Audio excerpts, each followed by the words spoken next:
மத்தேயு 6வது அதிகாரம் 19வது வசனத்திலிருந்து 34வது வசனம் வரைக்கும் இயேசு பணத்தை குறித்து பேசியிருக்கிறத நாம் பார்க்கிறோம். மத்தேயு 19 34. பூமியிலே உங்களுக்கு பொக்கிஷங்களை சேர்த்து வைக்க வேண்டாம், இங்கே பூச்சும் துருவும் அவைகளை கெடுக்கும், இங்கே திருடரும் கண்ணமிட்டு திருடுவார்கள். பரலோகத்திலே உங்களுக்கு பொக்கிஷங்களை சேர்த்து வையுங்கள், அங்கே பூச்சியாவது துருவாவது கெடுக்கிறதும் இல்லை, அங்கே திருடர் கண்ணமிடுகிறதும் திருடுகிறதும் இல்லை. சோ இதை பத்தி நாம சில காரியங்கள் பார்த்தோம். அதை எப்படி புரிந்து கொண்டிருக்கிறோம்னா, பூமியில நம்ம பேங்க்ல போடக்கூடாது, நேரா கொண்டு போய் பரலோகத்துல போடணும். அந்த பரலோகத்துல போடுறதுக்கு வழி என்ன அப்படின்னு பாத்தீங்கன்னா, சபையில கொண்டு போய் காணிக்க கொடுக்கறது, பரலோகத்துக்கு பணத்தை கொண்டு போய் சேர்க்கிற ஒரு வழியாக எப்படியோ ஒரு படம் பதிந்திருக்குது. ஆனா இங்க சொல்றது அது இல்ல. இங்க சொல்றது அது இல்ல. பூமி என்பது மெட்டீரியல், உங்கள் கண்களால் பார்க்கிற, நீங்க தொட்டு பார்க்கக்கூடிய, இந்த ஐம்புலன்களால் அறிந்து கொள்ளக்கூடிய மெட்டீரியல் திங்ஸ் எல்லாமே பூமி. அதனாலதான் பரலோக ராஜ்யம் என்பது புசிப்பும் குடிப்பும் அல்ல அப்படின்னு சொல்லியிருக்கு. புசிப்பும் குடிப்பும் அல்ல, இட்ஸ் நாட் பிசிக்கல் திங். அப்ப பரலோக ராஜ்யம்ன்றது என்னது? இம்மெட்டீரியல் திங், தொட்டு பார்க்க முடியாத, இந்த ஐம்புலன்களுக்கு அப்பாற்பட்ட அப்படின்றத நம்ம புரிந்து கொள்ளணும். சோ டான்ஜிபிள், இன்டான்ஜிபிள், பார்க்கக்கூடிய, பார்வைக்கு அப்பாற்பட்ட, காணக்கூடாதவைகள், காண்கிறவைகள், காணக்கூடாதவைகள் அப்படின்னு 2 வார்த்தை நம்ம பார்க்க முடியும். காணப்படுகிறவைகள் எல்லாம் காணப்படாதவைகளிலிருந்து உண்டாக்கப்பட்டிருக்கிறது. சோ முதல்ல எந்த பொருளும் இங்க உண்டாக்கப்படுவதற்கு முன்பாக அது காணப்படாத ஒரு ரெல்ம்ல இருக்கு. சோ முதலாவது நீங்கள் சேர்த்து வைக்க வேண்டியது எங்கன்னு சொன்னா, அந்த காணப்படாத ரீதியில நீங்க சேர்த்து வைங்க. அப்ப காணப்படாத ரீதியில எதை சேர்த்து வைக்க முடியும்? இந்த பணம், காசு, பொருள், இது எல்லாம் பூச்சி அரிச்சிரும், வெள்ளம் வந்தா கொண்டு போயிரும், நெருப்பு வந்தா எரிஞ்சு போயிரும், திருடுங்க வந்தா திருடிட்டு போயிருவாங்க. ஆனா நீங்க சந்தோஷம், சமாதானம், நிம்மதி, மகிழ்ச்சி, நன்றி அறிதல், இப்படிப்பட்ட உங்களுடைய ஃபீலிங்ஸ்ல, உங்களுடைய எமோஷன்ஸ்ல, உங்களுடைய இருதயம் சம்பந்தமான விஷயங்கள்ல நீங்க ஐஸ்வர்யம் உள்ளவர்களா இருப்பீங்கன்னா, அதை திருடர் திருட முடியாது. அத பூச்சி கொள்ளையடிக்கும், பூச்சி அதை சாப்பிட முடியாது, துரு அதை பிடிக்க முடியாது. அதுதான் அங்க சொல்லி இருக்குதுன்றதை நாம புரிந்து கொள்ளணும். 22வது வசனம், நீங்க என்னுடைய வீடியோஸ் பாக்குறவங்களா இருந்தா சின்ன சின்ன வீடியோஸ நீங்க பாத்தீங்கன்னா அதுல நான் எக்ஸ்பிளனேஷன் கொடுத்திருக்கேன். உங்கள் பொக்கிஷம் எங்கே இருக்கிறதோ அங்கே உங்கள் இருதயமும் இருக்கும். கண்ணானது சரீரத்தின் விளக்காய் இருக்கிறது, உன் கண் தெளிவாய் இருந்தால் உன் சரீரம் முழுவதும் வெளிச்சமாயிருக்கும். உன் கண் கெட்டதா இருந்தால், பணத்தை குறிச்சு பேசிட்டு வரும்போது இவர் ஏன் கண்ணை குறிச்சு பேசுறாருன்னு எனக்கு ரொம்ப நாளா ஒரு டவுட் இருந்துச்சு. அப்ப அதை நான் கண்டுபிடிச்சேன். இவர் பணத்தை குறித்து பேசும் பொழுது அந்த கண்ணும் பணத்தை குறித்து தான் சொல்லப்பட்டிருக்குது. ஏன்னா ஆங்கில வேதாகமத்தில் அது ஈவில் ஐ அப்படின்னு இருக்கு. ஈவில் ஐ, ஈவில் ஐனா எபிரேயர்களுக்கு கஞ்சன் அர்த்தம், வன்கண்ணன். நான் தாராளமா இருந்தால் நீ ஏன் வன்கண்ணனா இருக்கிறாய்? எல்லா இடங்கள்லயும் இந்த ஈவில் ஐ வன்கண்ணன் அப்படின்னு தான் போட்டிருக்குது. இங்க மட்டும் கண் கெட்டதா இருந்தால்னு போட்டுச்சு. அதான் குழப்பம். சோ இந்த வன்கண்ணன் அப்படிங்கிறது ஒரு ஒரு கஞ்சத்தனம், ஒரு கருமித்தனமா இருக்கிறது. நீங்க கருமையா இருந்தீங்கன்னா, பணம் உங்களுடைய நோக்கமா இருந்ததுன்னா, பணம் உங்களை விட்டு போகிறதெல்லாம் உங்களுக்கு பயமா இருந்ததுன்னா, பணம் வரலையே அப்படிங்கிற பதட்டம் உங்களுக்கு இருந்ததுன்னா, உங்கள் வாழ்க்கை முழுவதும் எப்படி கண்ணானது கெட்டதா இருந்தா சரீரம் முழுவதும் கெட்டதா இருக்குமோ, இருள்ல இருக்குமோ, அது போல தயாள குணம் இல்லாத போது வாழ்க்கை பிரகாசமா இருக்காது அப்படிங்கிறத சொல்லிட்டு அவர் சொல்றாரு, 2 எஜமான்களுக்கு ஊழியம் செய்ய ஒருவராலும் கூடாது. உலக பொருளுக்கும் தேவனுக்கும் உலக பொருளுக்கும் ஊழியம் செய்யக்கூடாது. ஆகையால், அந்த கனெக்டிங் வேர்ட பாருங்க, 2க்கும் ஊழியம் செய்ய முடியாது. ஆகையால் எண்ணத்தை குடிப்போம், எண்ணத்தை உண்போம் என்று உங்கள் ஜீவனுக்காகவும், எண்ணத்தை உடுப்போம் என்று உங்கள் சரீரத்துக்காகவும் கவலைப்படாதிருங்கள். யாராவது பக்கத்துல இருந்தா பார்த்து சொல்லுங்க, கவலைப்படுறது ஒரு ஊழியம். பக்கத்துல பார்த்து சொல்லுங்க, நீங்க சரியா செஞ்சிட்டு இருக்க ஒரே ஊழியம் அதுதான். விளங்குதுங்களா? கவலைப்படுறதுன்றது ஒரு ஊழியம் பைபிள் சொல்லுது. அந்த கவலைப்படுறது எதுக்கு செய்யற ஊழியம்னா உலகத்துக்கு செய்யற ஊழியம். நாம எப்படி நினைச்சிட்டோம்னா டீச்சர் வேலை பாக்குறது, கடை வச்சிருக்கிறது, கலெக்டரா இருக்கிறதெல்லாம் உலக பிரகாரமான ஊழியம். வெள்ளை சட்டை வெள்ளை பேண்ட் போட்டு மீசை எடுத்துட்டு ஊழியத்துக்கு வந்துட்டா அது தேவனுக்கு செய்யற ஊழியம்னு ரொம்ப நாளா நமக்கு ஒரு கற்பனை இருக்கு. அதுதான் தேவனுக்கு ஊழியம் இல்ல, அதுதான் தேவனுக்கு ஊழியம் இல்லை. தேவனுக்கு ஊழியம்ன்றது நான் சொல்றேன், இன்னைக்கு நல்லா புரிஞ்சு வச்சுக்கோங்க. நீங்க சந்தோஷமா இருந்தீங்கன்னா தேவனுக்கு ஊழியம் செய்றீங்க. நீங்க கவலைப்படாதவர்களா இருந்தீங்கன்னா தேவனுக்கு ஊழியம் செய்றீங்க. எஸ்தர் ராஜாத்தி ராஜாவை பார்க்க போனா அவர் ரொம்ப நாளா கூப்பிடல. அவ போகும்போது எப்படி போறா? அலங்காரமான வஸ்திரங்களை தரிச்சுக்கிட்டு போறா. எதுக்காக போறா?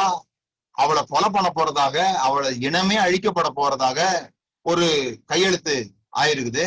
தேதி குறிச்சாச்சு, சாவுக்கு தேதி குறிச்சாச்சு. அந்த அம்மா ஒரு ராஜாவை பார்க்க போறாங்க. அப்ப எப்படி போறாங்கன்றத பாருங்க. நம்மளா இருந்தா தலைவரி கோலத்துல போயிருப்போம். நம்ம கஷ்டத்தெல்லாம் ராஜாட்ட காமிக்கிறதுக்கு, ராஜாவோட பரிதாபத்தை சம்பாதிக்கிறதுக்கு. ராஜா, நான் சாவ போறேன்னு உங்களுக்கு கவலை இல்லையா அப்படின்னு தலைவரி கோலத்துல போயிருப்போம். அப்பவுமே ராஜா கொன்னு இருப்பாரு. ஏன்னா எந்த ராஜாவுக்கும் தன் குடிமக்கள் துக்கமா வர்றது பிடிக்காது. அப்படி துக்கமா வந்தா, இன்னைக்கு கூட ஏன் ஸ்திரீயை குறித்த எரிச்சல் புருஷனுக்கு மூர்க்கத்தை உண்டு பண்ணுது? வீட்டுல ஸ்திரீகள் அழுதா புருஷர்கள் ஏன் ரொம்ப டென்ஷன் ஏறுதுன்னு சொன்னா, நீங்க அழுறது பரிதாபத்தை அவங்களுக்கு உண்டாக்காது. நீங்க அழுறது அவங்க வாழ்க்கையில தோத்து போயிட்ட மாதிரி ஒரு எண்ணத்தை அவங்களுக்கு உண்டாக்கும். ஓ, நம்ம தோத்து போயிட்டோம், நம்ம ராஜ்யத்துல மக்கள்லாம் அழுறாங்க, நம்ம ராஜ்யத்துல நல்லா இல்ல அப்படின்னா ஒரு ராஜாவுக்கு அது ஃபெயிலியர். அதனாலதான் நீங்க ஜெபம் பண்ணும் போது அழுது ஜெபம் பண்ணாதீங்கன்னு சொல்றோம். நான் ராஜா முன்னால போகும்போது நமக்கு நகோமி ஆட்கள் இல்லாம போயிட்டாங்க. நகோமி பாருங்க ரூத்துக்கு எப்படி சொல்லி அனுப்புறான்னு, நீ அந்த ஆள்கிட்ட போகும்போது குளிச்சுட்டு போன்னு வேற சொல்ற. போ, குளிச்சுட்டு போமா, நாத்தத்தோட போவாத, சென்ட் எல்லாம் அடிச்சுக்க, புது ட்ரெஸ் போட்டுக்க, போகும்போது ஃப்ரெஷ்ஷா போ, மலர்ச்சியா போ. தேவனுக்கு ஊழியம் செய்யறதுன்றது அது ஒரு பயங்கரமான சந்தோஷமான விஷயம். அப்ப அந்த சந்தோஷமா இருக்கிறதே ஒரு ஊழியம். நீங்க கவலைப்பட்டீங்கன்னா நீங்க உலகத்துக்கு ஊழியம் செய்றீங்க. அதுதான் அவங்க போட்டு திரும்ப திரும்ப வாசித்து பாருங்க. தேவனுக்கும் உலக பொருளுக்கும் ஊழியம் செய்ய உங்களால் கூடாது. ஆகையால் எண்ணத்தை பிடிப்போம், என்ன என்று உங்கள் ஜீவனுக்காகவும் எண்ணத்தை சரீரத்துக்காகவும் கவலைப்படாதிருங்கள். இப்படி நீங்க கவலைப்படாம இருந்தீங்கன்னா நீங்க அஞ்ஞானி கிடையாது. நீங்க கவலைப்படாம இருந்தீங்கன்னா தேவனுக்கு ஊழியம் செய்றீங்கன்னு அர்த்தம். ஏன்னா கடவுள் தம்முடைய மனிதர்கள் நன்றாக இருக்க வேண்டும் என்று உண்டாக்குனார். கடவுள் முத மனுஷனை உண்டாக்கிட்டு ஆதாம் ஏவாளுக்கு என்ன கட்டளை கொடுத்தாருன்னு பாருங்க. ஆதாம் ஏவாளையும் பார்த்து ஆண்டவர் இந்த கட்டளை எல்லாம் கொடுக்கல. அதாம் டெய்லி 1 மணி நேரம் ஜெபம் பண்ணிடணும், டெய்லி 4 மணி நேரம் 3 அதிகாரமாவது வாசித்திரணும், பைபிளை ஒழுங்கா வாசித்திரணும், 1 மணி நேரம் அந்நிய பாஷையில பேசணும், பழத்தை பறிச்சு அதை நல்லா எண்ணி 10 பழம் சாப்பிடும் போது 1 பழம் எனக்கு எடுத்து வச்சிடணும். இதெல்லாம் ஏதேன் தோட்டத்துல இந்த கட்டளைகள் எல்லாம் கொடுக்கவே இல்லை. ஏதேன் தோட்டத்துல கட்டளை என்ன தெரியுமா? 3 கட்டளை தான். 3 கட்டளை. அந்த கட்டளை தான் என்னைக்கும் மனுஷர்களுக்கான கட்டளை. 1, நல்லா சாப்பிடுப்பா, இந்த 1 பழத்தை தவிர, உன்னை கெடுக்கிற உன்னால தாங்க முடியாத இந்த பழத்தை தவிர மத்த பழத்தெல்லாம் சாப்பிடு, நல்லா சாப்பிடு. ஃப்ரீ டு ஈட் ஃபர்ஸ்ட் கட்டளை. நல்லா சாப்பிடுறீங்களா? நல்லா சாப்பிடுறீங்களா? நல்லா சாப்பிடும்போது தேவனுடைய கட்டளை நிறைவேற்றுறீங்க. நிறைய சாப்பிடறத பத்தி பேசல, நான் நல்லா சாப்பிடறத பத்தி பேசுறேன். நிறைய சாப்பிட வேணாம், நல்லா சாப்பிடும். 2வது சந்தோஷமா இருப்பா, மனைவியோட சந்தோஷமா இரு, மனைவியோட சந்தோஷமா இரு. 3வது மிருகங்கள்லாம் கொடுத்துருக்க, கொஞ்சம் பாத்துக்க, இந்த தோட்டத்தை உனக்கு கொடுத்ததெல்லாம் நல்லா ஹேண்டில் பண்ணிக்க.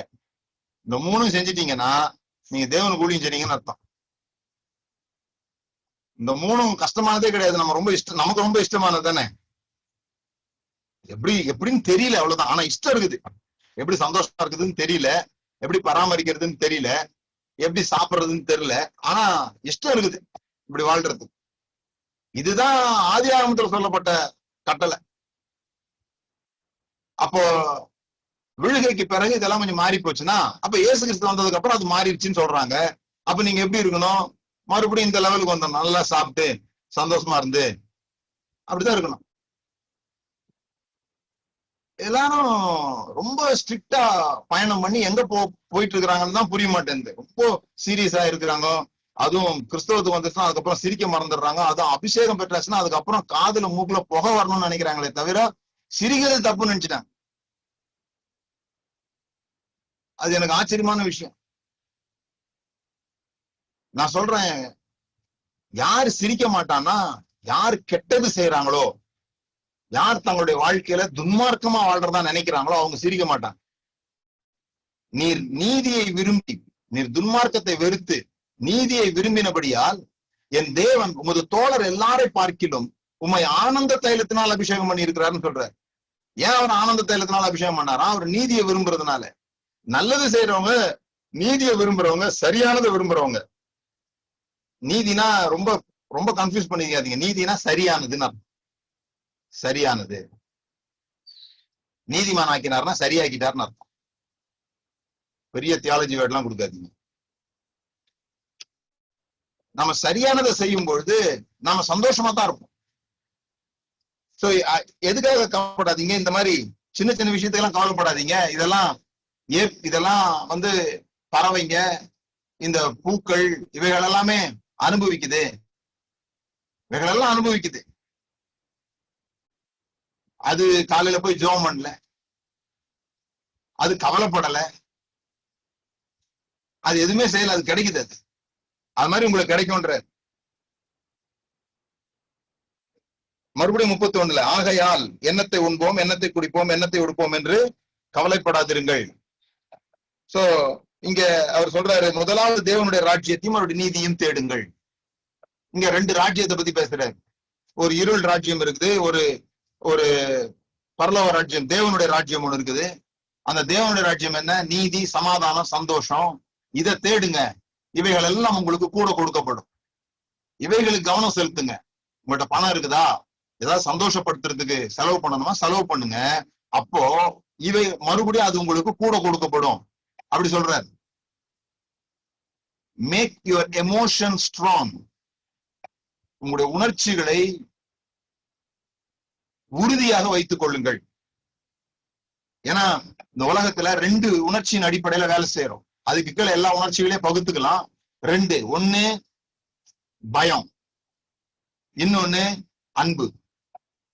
இருளின் ராஜ்யத்திலிருந்து நம்மை விடுதலையாக்கி அன்பின் குமாரனுடைய ராஜ்யத்திற்கு நம்மை உட்படுத்தின தேவனுக்கு ஸ்தோத்திரம். அதனால்தான் நான் இந்த பணம் ஒரு உணர்ச்சி என்கிற தலைப்பை நாம எடுத்திருக்கிறோம். EQ, IQ. IQனா அறிவு, EQனா உணர்ச்சி, எமோஷனல் கோஷியன்ட், இன்டெலிஜென்ட் கோஷியன்ஸ். பணத்தை குறித்து உங்களுக்கு என்ன தெரியும்? பணத்தை எப்படி சேமிக்கணும், பணத்தை எப்படி பெருக்கணும், பணத்தை எப்படி அதிகமாக்கணும், பணத்தை எப்படி கவனமா கையாளணும், இதெல்லாம் அவசியம். இதெல்லாம் அறிவு சம்பந்தமானது. இதை குறித்து இயேசு அதிகமாக பேசவில்லை. இயேசு பணத்தை குறித்து நிறைய பேசினாரு. ஆனா எப்பொழுதும் பணத்தை குறித்து, பணத்தை எப்படி பெருக்கணும், பணத்தை எப்படி சேமிக்க வைக்கணும், பணத்தை எப்படி அதிகமாக்கணும், இதை குறித்து அவர் அதிகம் பேசல. ஆனா இயேசு எதை குறித்து அதிகம் பேசினார்னா எமோஷன்ஸ் குறித்து அதிகம் பேசினார். EQ குறிச்சு. அது என்னது? ரிசீவிங், பெறுவது, ஷேரிங், மற்றவர்களுக்கு கொடுப்பது, என்ஜாயிங், அந்த பணத்தை சந்தோஷத்தோடு அனுபவிப்பது, ட்ரஸ்டிங் த ஃப்ளோ. பணம் எனக்கு வரும், பணம் எப்ப நான் விரும்புறேன்னா அப்ப எனக்கு வரும். ஏன்னா இது நான் உழைத்து சம்பாதிக்கிறது இல்ல, எனக்கு ஒரு ஹூக் ஒண்ணு மாட்டிருக்கிறேன். நானு வெளியே, எங்க வீட்டுக்கு வெளியே பெரிய பெரிய ஒயர் போகுது. அந்த ஒயர்ல இருந்து ஒரு சின்ன ஒயர் எங்க வீட்டுக்கு கனெக்ஷன் கொடுக்கப்பட்டிருக்குது. எங்க வீட்டுக்கு கனெக்ஷன் கொடுக்கப்பட்டிருக்கிறதுனால நான் பதட்டம் ஆகிறதே இல்லை. எப்ப வேணா போய் சுவிட்ச போடுறேன், எனக்கு தேவையான நேரத்துல லைட் எரியுது. அப்ப எனக்கு ஒரு கனெக்ஷன் உருவாயிருக்குது. ஒரு பெரிய தேவனோடு கூட எனக்கு கனெக்ஷன் ஒண்ணு உண்டாயிருக்குது. ஆகையால் எண்ணத்தை உண்போம், எண்ணத்தை குடிப்போம் அப்படின்னு நான் கவலைப்பட போறது இல்லை. எப்போ தேவையோ அப்ப சுவிட்ச் போட்டா அந்த லைட் வர்ற மாதிரி, எப்பவும் நான் சுவிட்ச் போட்டா எனக்கு தேவையானது சரியான நேரத்துக்கு வந்து சேருது. ஏன்னா நான் ஒரு பெரிய சோர்ஸோட, ஒரு ரீசோர்ஸோட நான் ஹூக்கப் ஆயிட்டேன். அதனாலதான் சொல்லியிருக்குது, நான் ஒண்ணு விட்டு நீங்கள் பணாசை இல்லாதவர்களா இருந்து உங்களுக்கு உள்ளவைகள் போதும் என்று எண்ணுங்கள். என்ன உள்ளவைகள்? இப்ப இருக்கிற இந்த 2 சட்டையும், இப்ப இருக்கிற இந்த 2 வேட்டியும் போதும் என்று எண்ணுங்கள்னு சொல்லியிருக்கா? அப்படி நம்பிட்டாங்க சில பேரு. ஃப்ளோவை ட்ரஸ்ட் பண்ணுங்க. அது என்கிட்ட வரும், எனக்கு வேண்டியதை செய்யும், என்கிட்ட இருந்து போகும், அது செய்ய வேண்டிய வேலையை அது செய்யும். Trusting the flow. போன வாரத்துல நான் 5 இந்த ஸ்கார்சிட்டி மைண்ட் செட், பற்றாக்குறை மனநிலையை பற்றி சொன்னேன். பற்றாக்குறை மனநிலை, அபண்டன்ஸ் மைண்ட் செட், செல்வி மனநிலை. பற்றாக்குறை மனநிலை என்ன பண்ணும்? இந்த சிச்சுவேஷன்ஸ் எல்லாம் பெர்மனன்ட் நினைக்கும். நான் இன்னைக்கு ஏழையா இருக்கேன், நான் ஏழையா தான் இருந்துட்டு போக போறேன், ஏன்னா எனக்கு வயசு 60க்கு மேல ஆயிடுச்சு, இனி சூழ்நிலை மாறும்லாம் எனக்கு தெரியாது அப்படின்னு நினைக்கிறாங்க.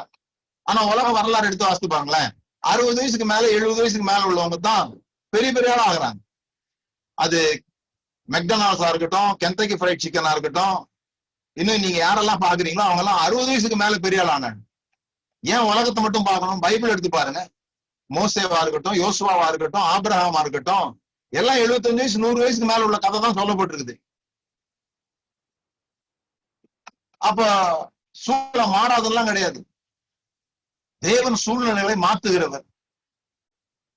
முத நாள் ஜெயில, அடுத்த நாள் பிரைம் மினிஸ்டரா ஒரு மனுஷனை மாத்த முடியும்னா அந்த தேவன் இன்றைக்கும் உயிரோட கூட இருக்கிறாருன்னா உங்க சூழ்நிலை கூட மாற முடியும். ஆனா அதை மாத்த விடாம இருக்கிறது என்ன? நான் மறுபடியும் சொல்றேன், எல்லாரும் என் கூட சேர்ந்து சொல்லுங்க, பணத்தை தேடி நான் போக மாட்டேன். சொல்லுங்க, பணத்தை தேடி நான் போக மாட்டேன். அதை செய்யாதீங்க, பணத்தை தேடி போகாதீங்க. அது உருண்டு ஓடிக்கிட்டே இருக்கும், உங்களை பின்னால வர வச்சுக்கிட்டே இருக்கும். மனுஷர் மதிகேட்டில் சிக்குகிறார்கள். பண ஆசை உடையவர்கள், ஐஸ்வர்யவான் ஆக வேண்டும் என்று விரும்புகிறவர்கள், அது காணல் நீர் மாதிரி, அது காணல் நீர் மாதிரி அப்படியே இருக்கிற மாதிரி தெரியுது, ஓடுறோம். பணத்துக்கு பின்னால போகாதீங்க. ஏன் பணத்துக்கு பின்னால போகாதீங்கன்னு சொல்றேன் தெரியுமா? பணம் உங்ககிட்ட வர்றதுக்கு காத்துக்கிட்டு இருக்குது. பணம் உங்ககிட்ட வர்றதுக்கு காத்துட்டு இருக்குது. இப்ப உங்க வேலை என்ன தெரியுமா? அது வர முடியாம சிக்கிக்கிட்டு இருக்குது. வர முடியாம நீங்க பாதையெல்லாம் அடைச்சு வச்சிருக்கீங்க. நீங்க அது உங்களை நோக்கி வர முடியாம உங்க பாதைகளை நீங்க அடைச்சு வச்சிருக்கீங்க. இப்ப அதை கிளியர் செய்ய வேண்டியதாலதான் உங்க வேலை. பணத்தை நோக்கி நீங்க போக வேண்டியது இல்ல. பணம் உங்ககிட்ட வராம இருக்கிறதுக்கு நீங்க நிறைய வேலை ஏற்கனவே செஞ்சு வச்சிட்டீங்க, சின்னதுல இருந்து வந்துடக்கூடாதுன்னு சொல்லிட்டு. அதெல்லாம் இப்ப கிளியர் பண்றோம். அது கிளியர் பண்ணா ஆட்டோமேட்டிக்கா அது பெரிய வெள்ளம் மாதிரி, மதகு திறந்து விட்ட மாதிரி வரும் அது உங்ககிட்ட. சோ ரெண்டாவது, எப்படி அதுதான் இந்த மைண்ட் செட் சொல்றேன். எப்ப பார்த்தாலும் வார்த்தைகள்லயும் எண்ணங்கள்லயும் இந்த பற்றாக்குறை சம்பந்தமான வார்த்தைகளை பேசுறது, வடிச்சு நக்கி சேர்த்து அப்படியே தூண்டி தொறாவி வீட்டுல அப்படியே அரிச்சு பார்த்தேன், எல்லா உண்டியிலையும் உடைச்சேன், இப்படிலாம் பேசுவோம் தெரியுமா? ரொம்ப கீழான வார்த்தைங்க. அந்த வார்த்தைகளை சொல்லும் போதே சந்தோஷமா சொல்ல முடியாது. அந்த மாதிரி வைப்ரேஷன்ஸை ஏற்படுத்துகிற வார்த்தைகளை நீங்க பழகிட்டு இருந்தீங்கன்னா வார்த்தைகளை மாத்தி பேச ஆரம்பிக்கணும். உங்க வார்த்தையை மாத்தும் போது உங்க வரலாறு மாறும். உங்க வார்த்தையை மாத்தினீங்கன்னா வரலாறு மாறும். ஏன்னா இந்த நாவு அதுதான் இந்த கப்பலுடைய சுக்கானுக்கு சொல்லி இருக்குது, இந்த குதிரைய ஓட்டுற அந்த கடிவாளத்துக்கு சொல்லி இருக்குது. அப்போ ஒரு பக்கமா போயிட்டு இருக்கிற வாழ்க்கைய இப்ப நீங்க இருக்கிற நிலைமை ஏன் இருக்கிறீங்கன்னா வேற யாரும் காரணம் கிடையாது. உங்க அப்பா அம்மா அல்லது யார் உங்களுக்கு துரோகம் பண்ணதான் நினைக்கிறீங்களோ, யார் உங்களை ஏமாத்தான் நினைக்கிறீங்களோ, அவங்க எல்லாமே காரணம் கிடையாது. நாம இப்ப இந்த நிலையில் இருப்பதுக்கு காரணம் 10 வருஷத்துக்கு முன்னாடி நம்ம பேசின வார்த்தைங்க. அப்படியானா இன்னும் 10 வருஷம் கழிச்சு வேற ஒரு இடத்துக்கு போகணும்னு நீங்க நினைச்சீங்கன்னா சுக்கானை பிடிச்சு திருப்புற மாதிரி முதல்ல நாக்கை பிடிச்சு திருப்பணும். எனக்கு ஒரு வரம் கிடைச்சதுன்னா எல்லாரும் நாக்கையும் ஆபரேஷன் பண்ற வரம் தான் கேட்பேன், இப்படி புடுங்கி இப்படி மாத்தி வைக்கலாமான்னு. ஏன்னா நம்ம நல்ல வார்த்தைகளை பேச ஆரம்பிச்சோம்னா லைஃப் கொஞ்சம் கொஞ்சமா அப்படி டேர்ன் ஆக ஆரம்பிச்சது. அதுலதான் பாசிட்டிவ் கன்ஃபெஷன் அதெல்லாம் சொல்லிக் கொடுக்க ஆரம்பிச்சாங்க. மூணாவது, மற்றவர்களை பார்த்து பொறாமப்படுறது. மற்றவர்களை பார்த்து பொறாமப்படுறது ரொம்ப ரொம்ப நேரம் நமக்கு எதுக்கு செலவாகுதுன்னா மற்றவங்க வாழ்க்கைய கவனிக்கிறதுல நமக்கு ரொம்ப டைம் செலவாயிடுது. பைபிளுடைய வசனம் இருக்குது, பழி வாங்குதல் எனக்குரியது, நானே பதில் செய்வேன் அப்படின்னு இருக்கு. அதை வாசிக்கும் போதெல்லாம் எனக்கு ஒரு கற்பனையான படம் ஓடும். என்ன படம் ஓடும்னா, இப்ப சப்போஸ் ஒருத்தன் என்கிட்ட வாட்சை புடிங்கிட்டு போயிட்டான்னு வச்சுங்க, வாட்சை ஒருத்தன் புடிங்கிட்டு போயிட்டான்.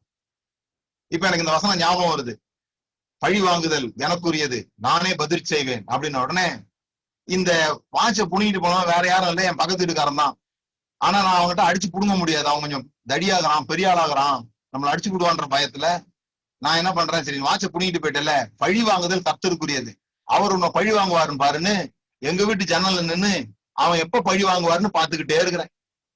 1 நாள் ஆகுது, 4 நாள் ஆகுது, 5 நாள் ஆகுது, பழி வாங்கவே மாட்டேன்றாரு.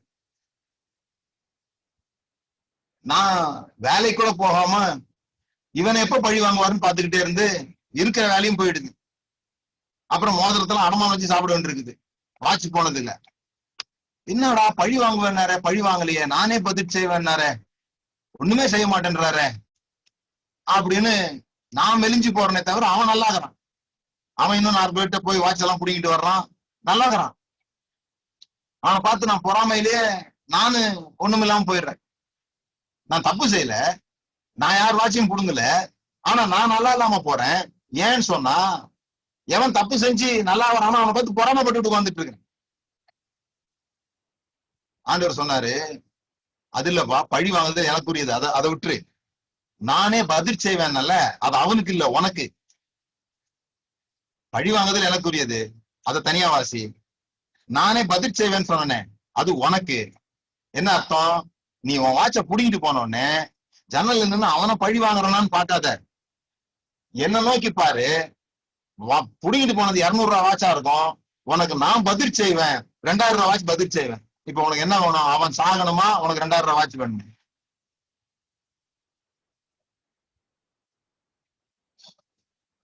அடுத்தவங்களை பொறாமப்படுறதுனால ஒரு பிரயோஜனமும் கிடையாது. பாருங்க, யோசித்து பாருங்க, எத்தனை பெரிய ஊழியக்காரங்க காணிக்க வாங்குறாங்கன்னு நம்ம எல்லாம் திட்டிருப்போம், அதெல்லாம் கொள்ளை அடிக்கிறாங்க அப்படின்னு. அவங்க நல்லா வாங்கி நல்லாதான், நம்ம தான் இப்படி பேசி பேசி உட்காந்துக்கிறோமே தவிர அவங்க நல்லா தாங்கிறாங்க. நீங்க இப்படி பேசுறதுனால யாருமே குறைஞ்சு போல. நாம உக்கி உருகி நம்மளால முடியலையன்ற வைத்தறிச்சல வேற மாதிரி பேசி தீர்த்துக்கிறோமே தவிர வேற ஒண்ணும் இல்லை. நமக்கும் அந்த வாய்ப்பு கிடைச்சா நம்மளும் அதான் செய்வோம். வாய்ப்பு கிடைக்காதனால வாய்ப்பு கிடைச்சு முன்னேறி போனவனை பார்த்து ஏதேதோ பேசிட்டு இருக்கிறோம். அடுத்தவர்களுடைய விஷயத்தை பத்தி பேசவே பேசாதீங்க.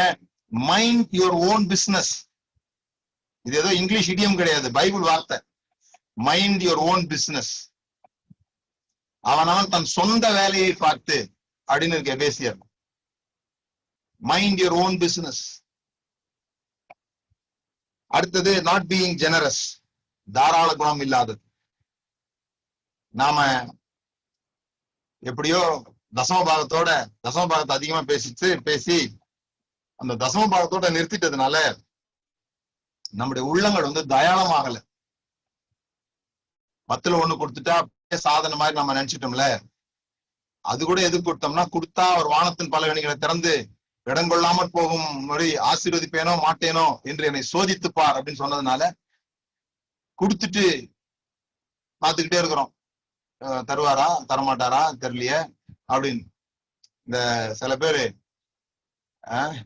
எனக்கு இப்படி தோணுது, சில பேர் காணிக்கை கொடுத்துட்டு யோசிச்சுட்டே இருப்பாங்க, இந்த வாரம் இது வரைக்கும் இல்லாத அளவு, இது வரைக்கும் 100 ரூபாய் கொடுத்துட்டு இருந்தேன், இந்த வாரம் 1000 ரூபாய் கொடுத்துட்டேன், இந்த மாசம் எப்படி ஆண்டவர் எனக்கு திருப்பி தர போறாரு அப்படின்னு யோசிச்சுக்கிட்டே இருப்பாங்க. இது எப்படி இருக்குதுன்னா, வேர்க்கல்ல விதைச்சிட்டு அது விளைஞ்சிருச்சாலும் புடுங்கி பார்த்தானா ஒருத்தன் டெய்லி போய்.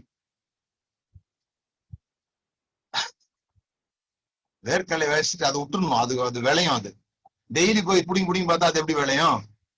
அந்த மாதிரி இருக்கு. தயாளமா இருங்க, தாராளமா இருங்க. தாராளம்ன்றது வெறும் பணம் கொடுக்கறதுல மட்டும் இல்ல, சிரிக்கிறதுல கூட தாராளமா சிரிக்கலாம். சில பேர்லாம் எப்ப சிரிச்சாங்கன்னே தெரியாது நமக்கு. மின்னல் மாதிரி, வாமா மின்னல் மாதிரி வந்துட்டு போயிடும் சிரிப்பு. அப்படி போயிடும். சிரிக்கிறது, கை கொடுத்தா புட்டக்குன்னு எடுத்துருவாங்க, கை அப்படி கொடுப்பாங்க, அப்படி எடுத்துருவாங்க, நம்ம அவங்க கை மோதிரத்தை நம்ம உருவிடுற மாதிரி. அதெல்லாம் கொஞ்ச நேரம் கொடுங்க, கொஞ்ச நேரம் வச்சிருக்கட்டும், அவங்களா கொஞ்சம் விடட்டும். இது எல்லாமே ஒரு தாராளம் தானே. தாராளமா இருக்குது. சின்னதுல ஆரம்பிப்போமே, சிரிக்கிறதுல ஆரம்பிப்போம், கை கொடுக்கறதுல ஆரம்பிப்போம். இதெல்லாம் நமக்கு சொல்லித்தரல பாருங்க, நம்ம சொல்லி தந்தாங்க. அது இப்ப கொரோனா காலத்துல உதவுது, கை கொடுக்காம இப்படி வச்சுக்கிறது. சோ இப்போ அதுக்கு அடுத்து சொன்னேன் நானு, இந்த பற்றாக்குறை மனம் உள்ளவர்கள் பைசா வந்தோடனே செலவு பண்ணிடுவாங்க. ஏன்னு சொன்னா அவங்களுக்கே ஆச்சரியம். நமக்கா இவ்வளவு பணம் வந்தது, இனி ஒருக்கா வராது, ஏதோ வந்தப்போ செலவு பண்ணிடுவோம் அப்படின்னு சொல்லிட்டு உடனே செலவு பண்ணிடுவோம். அதனாலதான் நீங்க பாத்தீங்கன்னா லாட்ரி சீட்ல விழுந்து யாருமே இன்னும் மில்லியனர் ஆகல. மில்லியன் கணக்குல லாட்ரி சீட் எல்லாம் வந்திருக்குது. எல்லாம் 2 வருஷத்துல மறுபடியும் அதே நிலைமைக்கு வந்துட்டாங்க. நீங்க அம்பானியோ நீங்க உலகத்துல யாரெல்லாம் பணக்காரங்கன்னு சொல்றாங்களோ அவங்ககிட்ட எல்லாம் போய் கேட்டு பாருங்க, நீங்க எப்படிங்க பணக்காரங்க, உங்களுக்கு எப்பவாவது லாட்ரி சீட் விழுந்துருக்குதான்னு கேட்டு பாருங்க. ஒருத்தர் கூட ஆட்டோ பயோகிராஃபிலியோ இவருக்கு இந்த லாட்ரி விழுந்ததுல இருந்து இவருடைய வாழ்க்கை முன்னேறி போச்சு அப்படின்னு நான் இது வரைக்கும் வாசித்ததில். ஒருவேளை இருக்கலாம், நான் வாசித்ததில். ஏன்னா அவங்களுடைய மனம் பற்றாக்குறை மனமா இருக்கனால கிடைச்சிருச்சு, இப்ப இதை செலவு பண்ணணும் ஓடுது. Instant gratification. எந்த அற்ப சந்தோஷத்தையும் தள்ளி போட முடியாதவர்களாக. ஏன்னா அவங்க மனதுக்குள்ள சந்தோஷம் இல்லை. அவங்க என்ன நினைக்கிறாங்க, நான் கடைக்கு போனாதான் சந்தோஷம், எனக்கு எதையாவது வாங்கினாதான் சந்தோஷம், எனக்கு ஒரு புது துணி வாங்கினா சந்தோஷம், எனக்கு போய் இந்த மாதிரியான ஒரு இடத்துல போய் இப்படி அனுபவிச்சா எனக்கு சந்தோஷம். இவங்க சந்தோஷம் எல்லாமே வெளியே இருக்குது. அதனால இவங்களுக்கு காசு தேவைப்படாத அந்த சந்தோஷத்தை அனுபவிக்கிறதுக்கு. ஆனா உள்ளுக்குள்ள ரிச்சா இருக்கிறவங்க, பரலோக ராஜ்யத்தை முதலாவது தேடுறவங்க, பரலோக ராஜ்யத்தை முதலாவது தேடுறதா ஜெபம் பண்றதை பத்தி நான் பேசலங்க, அதெல்லாம் பண்ணுங்க, ஒன்னும் தப்பு கிடையாது. ஆனா நான் பேசுறது அதை பத்தி பேசல. பரலோக ராஜ்யத்தை தேடுறதுன்றது ஜெபம் பண்றது, பைபிள் வாசிக்கிறத பத்தி நான் பேசல. சந்தோஷமா இருக்கிறத பத்தி பேசல. நீங்க சந்தோஷமா இருக்கும்போது உங்களுக்கு வேற ஒரு வெளியே இருந்து ஒரு சப்போர்ட் வந்து நீங்க அதை இது பண்ண வேண்டியது. வந்தா போனஸ், அவ்வளவுதான். உங்களுக்கு யாரோ உங்களை சந்தோஷப்படுத்த வேண்டியதில்லை. யாரோ உங்களை பார்த்து சந்தோஷமான அல்லது பெருமையான வார்த்தைகளை பேசி உங்களை சந்தோஷப்படுத்த வேண்டியதில்லை. யாருமே சந்தோஷப்படுத்தாம எந்த காரணமுமே இல்லாம சந்தோஷமா இருக்கிறது பரிசுத்த ஆவியினால் உண்டாகிற சந்தோஷம். சில பேர் பாருங்க, வீட்டுல வேலை செய்வாங்க, அப்புறமா ரொம்ப டயர்டானோடனே கொஞ்சம் மைண்ட் ரிலாக்ஸுக்காக வடிவேல் ஜோக் போட்டு பார்ப்பாங்க. ஏன்னா அவங்க என்ன நினைக்கிறாங்க, வடிவேல் அழுறான்ல, அதுல இவங்களுக்கு ஒரு சந்தோஷம், அவன் அழுறது இவங்களுக்கு ஒரு சந்தோஷம், அவனையும் திட்டிப்பான், பண்ணி அது இதுன்னு திட்டிப்பானா, அதுல இவங்களுக்கு ஒரு சந்தோஷம். ஏன்னா வேற யாரையும் நம்ம திட்டினா அடிச்சு போடுவோம், அவன் டிவியில பேசிட்டு இருக்கான், அவன் பேசிக்கிறான். எப்படியோ அடுத்தவனை திட்டுறதுல நமக்கு ஒரு சந்தோஷம் இருக்குது இல்ல, அதைதான் சந்தோஷம் நினைச்சிட்டு இருக்கிறோம். நமக்கு வெளியே இருந்து தூண்டுகோல் தேவைப்படுது நம்ம சந்தோஷமா இருக்கிறது.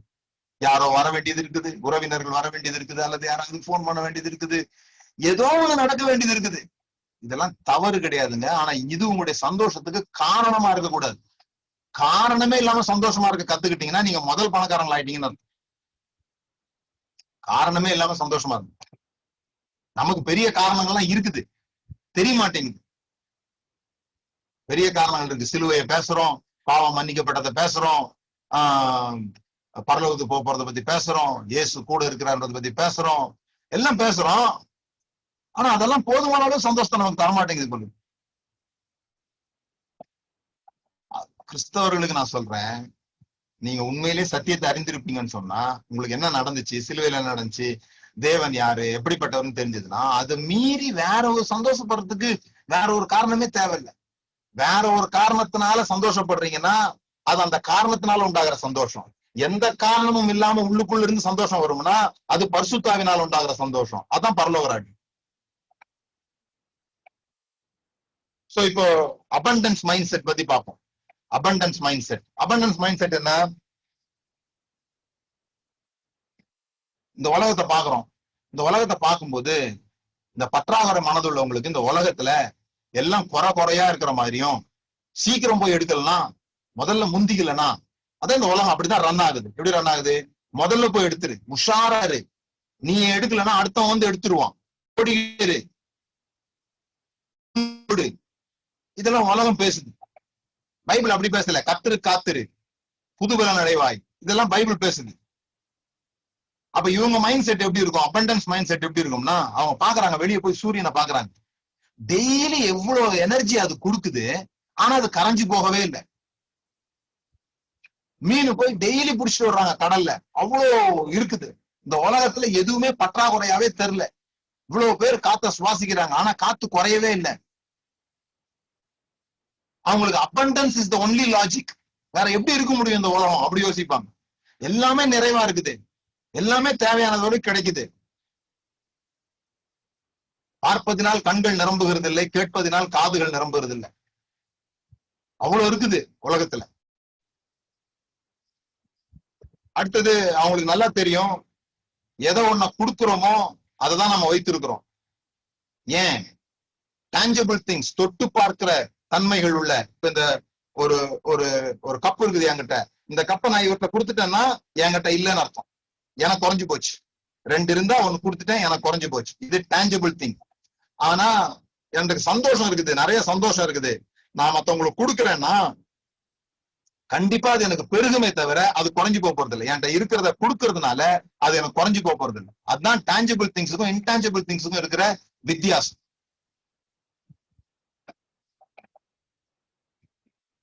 மூன்றாவது, ட்ரூ வெல்த் என்ன? உண்மையான சொத்து அப்படிங்கிறது நம்முடைய ஸ்கில்ஸ்ல, நம்முடைய டேலண்ட்ஸ்ல, நம்முடைய நாலேஜ்ல, நம்முடைய உள்ளான அமைதியில முதலீடு செய்யப்படுகிற காரியங்கள் தான். அதுதான் உண்மையான ஒரு சொத்து. இன்னைக்கு எப்படி ஆயிடுச்சுன்னா, ஏன் பணத்துக்காக மக்கள் அலையிறாங்க, ஏன் இதெல்லாம் செய்யறாங்கன்னு சொல்லி சொன்னா, அதுதான் அவர்களுக்கு பெருமை கொடுக்குது, அதான் அவங்களுக்கு ஒரு ஐடென்டிட்டி கொடுக்குது, அது அவங்களுக்கு ஒரு திருப்தி கொடுக்குது. என்ன திருப்தி கொடுக்குது? எங்க வீட்டு முன்னால 2 கார் இருந்துச்சுன்னா, எங்க வீடு வந்து ஒரு பெரிய பங்களாவா இருந்துச்சுன்னா, அடுத்தவங்க கிட்ட நான் தைரியமா சொல்ல முடியும், எங்க வீட்டுக்கு வாங்கன்னு சொல்ல முடியும், நான் காமிக்க முடியும். பாரு, கடவுளை நான் ஆசீர்வச்சிருக்கிறதுனால நான் என்ன பண்ண முடியும், காமிக்க முடியும்.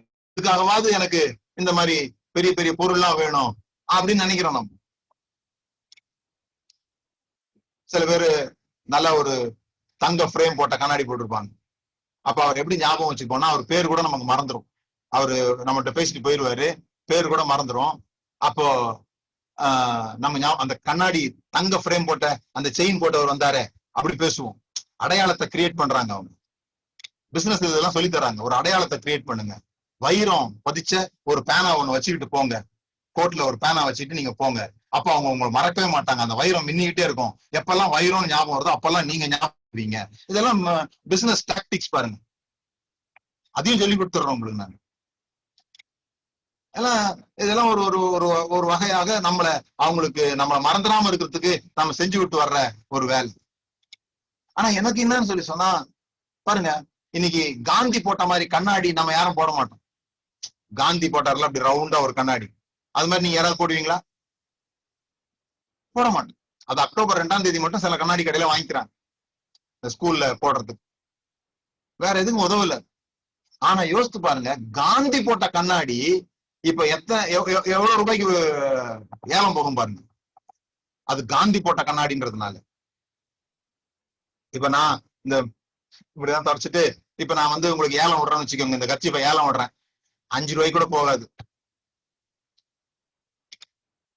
ஆனா சச்சின் வந்து மூக்கு சிந்திட்டு கட்சி ஏலம் விடுறாருன்னு வச்சுக்கீங்க, நம்ம ஆளுங்க சிலுக்கு கடிச்ச ஆப்பிளையே பல லட்சத்துக்கு வாங்கினவங்க. இந்த கர்ச்சிஃப் எல்லாம் வந்து எக்கச்சக்கமா போகும், ஏன்னா அது அவர் தொட்டதுனால. இப்ப அந்த கர்ச்சிஃப்னால அவருக்கு பெருமை இல்ல, அவரால் அந்த கர்ச்சிஃபுக்கு பெருமை. காரால எனக்கு பெருமை வரக்கூடாது, நான் போறதுனால அந்த காருக்கு பெருமை உண்டாகும். அப்ப எதுல முதலீடு செலுத்தணும்? கார்ல முதலீடு செலுத்த வேண்டியது இல்ல, என்னல நான் முதலீடு செலுத்துவேன், என்ன நான் ரொம்ப ரிச் ஆக்கிப்பேன்.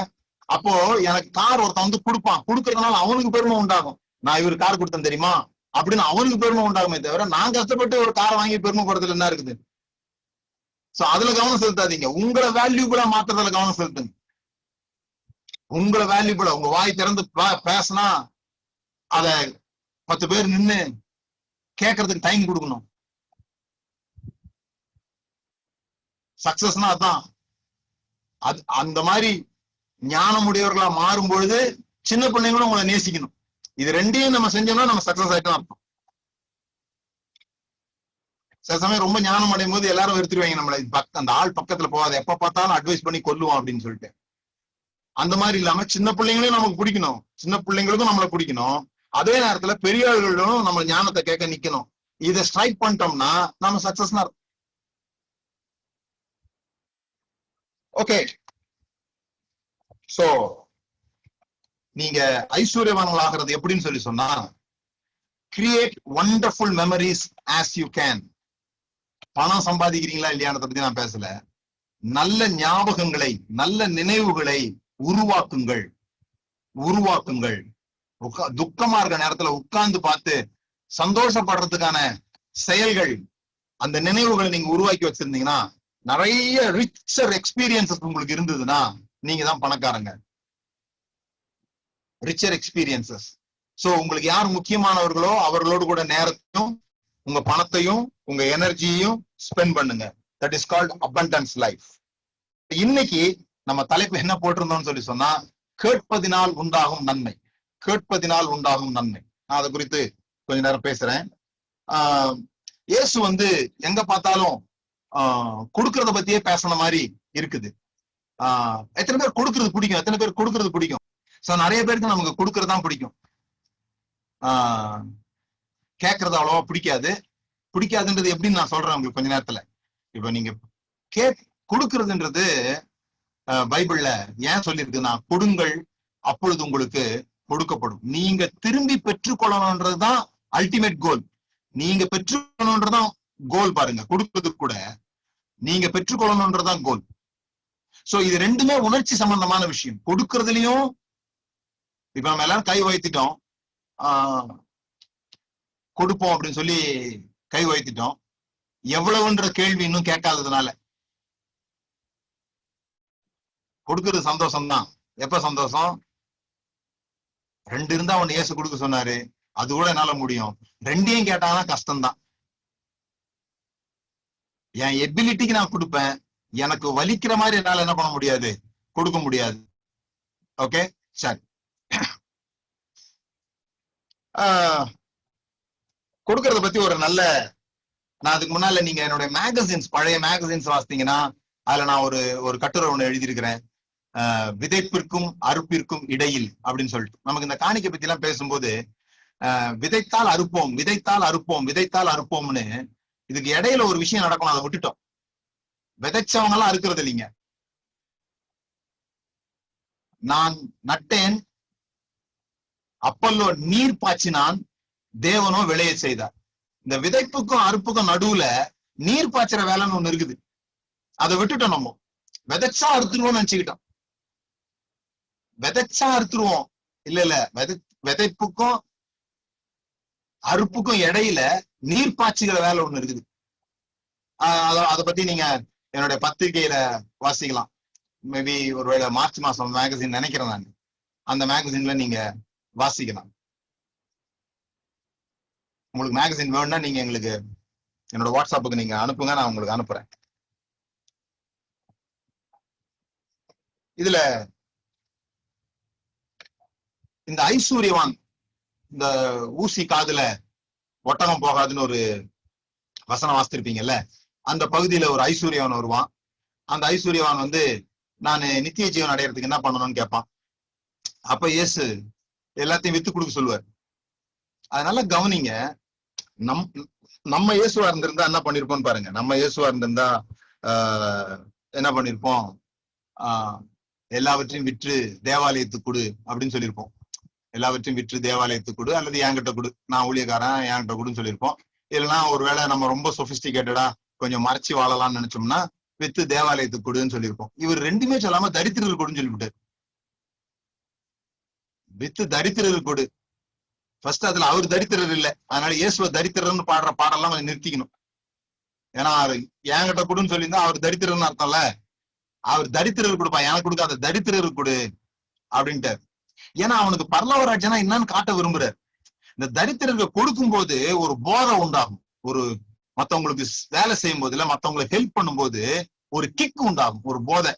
இந்த அபின் எல்லாம் போடுறவங்களுக்கு ஒரு போதை உண்டாகும் சொல்றாங்கல்ல, அதை விட பல மடங்கு அதிகமா இருக்குமா இந்த போதை. அந்த போதையை பெற்றுக்கொண்டவங்க பிறகு அவங்களுக்கு அந்த போதைக்கு அடிமையாகி மத்தவங்களுக்கு உதவுறதே தங்க வாழ்க்கையா மாத்திக்கிறாங்க. அது ஒரு எங்கேயோ ஒரு இடத்துல பிரெயின்ல அந்த ஹாப்பி ஹார்மோன்ஸை உருவாக்குற ஒரு இடம் போய் கிளிக் ஆயிடுச்சுன்னு சொன்னா திரும்ப திரும்ப அந்த வேலையை நம்ம செஞ்சுட்டு இருப்போம். அதுதான் அடிக்ஷன் சொல்றோம். ஆண்டவர் அவனுக்கு காண்பிக்க விரும்புகிறாரு. நீ தரித்திரர் கொடுத்து பாரு, நீ என் கூட சேர்ந்து நீ எங்கேயோ பரலோக ராஜ்யம் ஒரு இடத்துக்கு எல்லாம் வர வேண்டியதில்லை, அது இங்கதான் இருக்குது, கொடுத்து பாருப்பா அப்படின்னு சொல்றாரு. நாம அதை வேற என்னென்னமோ பேசிட்டு இருக்கிறோம். ஆனா அவன் பாருங்க, அந்த இடத்துல போட்டிருக்கு, அவன் துக்கத்தோடே, அவன் பெரிய ஐஸ்வர்யனா இருந்ததுனால, அவன் இடத்துல ஏராளமா பணம் இருந்ததுனால அவன் துக்கத்தோடே திரும்பி போனான். ஏன்னா அவனுக்கு சந்தோஷம் பணத்தில் இருந்தது. அதுதான் கூடாதுன்னு வேதம் சொல்லுதே தவிர பணம் கூடாதுன்னு சொல்லல. உங்களுடைய சந்தோஷத்துக்கு ரிசம்பிளன்ஸ் பணம் கிடையாது. ஏன் பிரதர் துக்கமா இருக்கீங்க? பணமே இல்ல பிரதர், காசே வரல, அரியஸே வரல, சம்பளமே வருமா வராதா தெரியல, லாக்டவுன்ல அவள் தான் போல் இருக்கு, நம்ம கம்பெனியை ஊத்தி மூடுறோம் போல் இருக்கு. இப்படி துக்கப்பட்டு இருந்தீங்கன்னா ரொம்ப கஷ்டம். அவன் துக்கத்தோடே திரும்பி போனான்.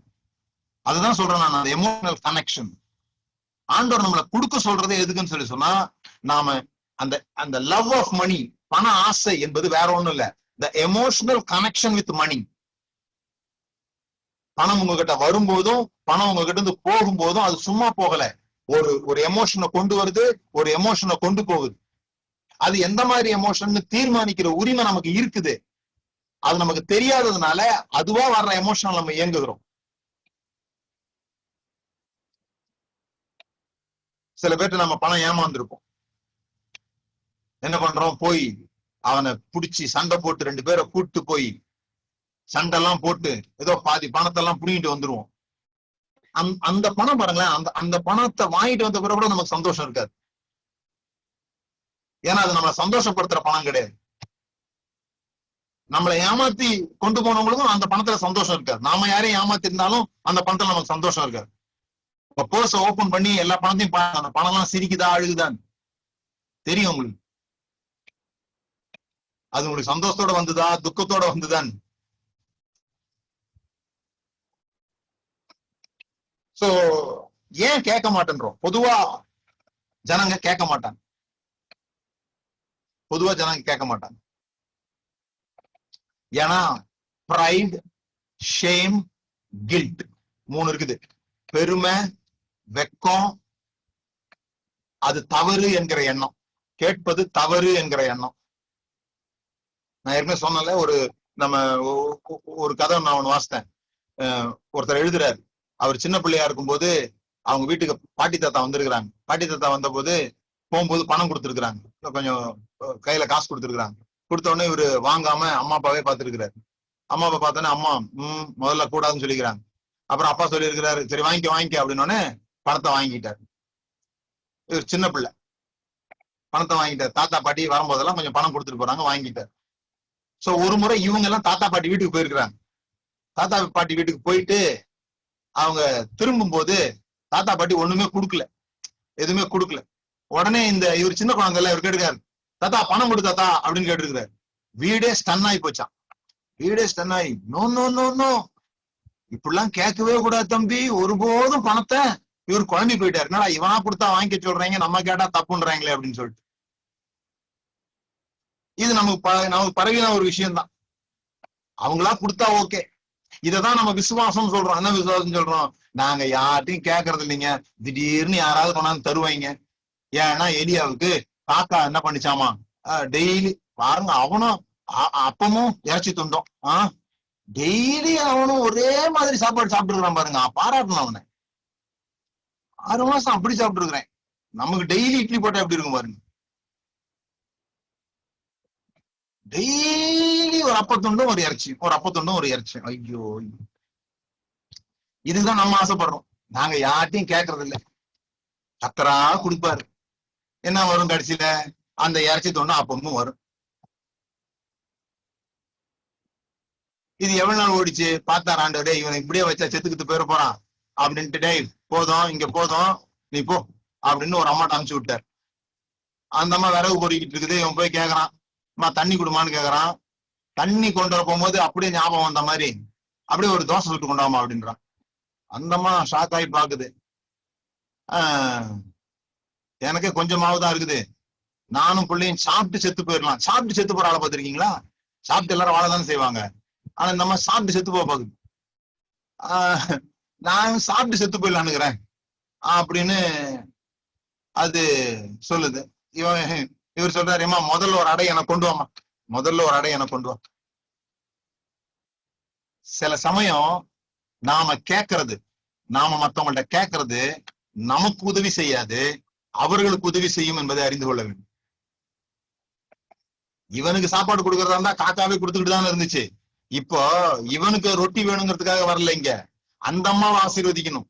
அந்த அம்மா அவருக்கு ஒரு பிள்ளை இருந்த மாதிரி தான் அது முதல்ல பேசுது.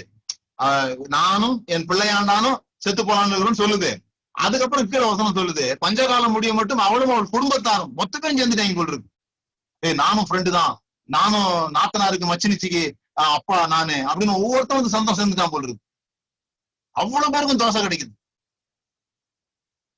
இயேசு கேக்குறாரு, தாகத்துக்கு தண்ணீர் தா, எனக்கு தாகமா இருக்குதுன்னு இயேசு கேக்குறாரு. 5 அப்பம் 2 மீன் 5000 பேருக்கு பகிர்ந்து கொடுத்தவரு சும்மா காத்துல அப்படி பண்ணிட்டு உறிஞ்சு குடிச்சாருன்னா அவருக்கு இல்லாத தண்ணியா?